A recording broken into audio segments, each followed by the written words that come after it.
நான் தான் உங்கள் பரமசிவன் என்ற மலிங்கா. நான் இப்போ ஜான் ஸ்கூல் கிரவுண்டுக்கு வந்திருக்கேன்.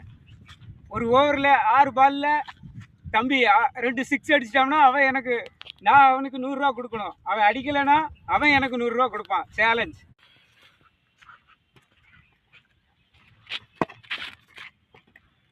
Dot ball.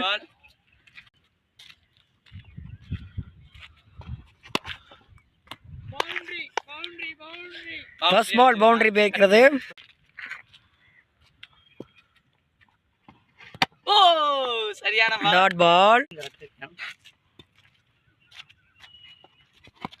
ஓ டாட் பால். போல்டு. ஓ போல்டு போல்டு. Dot ball. நான் சேலஞ்சில் தோத்துட்டேன். அதனால அவருக்கு நான் இப்போ ஜிபே பண்ணி விட்ருங்க. நல்லா பவுலிங் போட்டீங்க, நன்றி.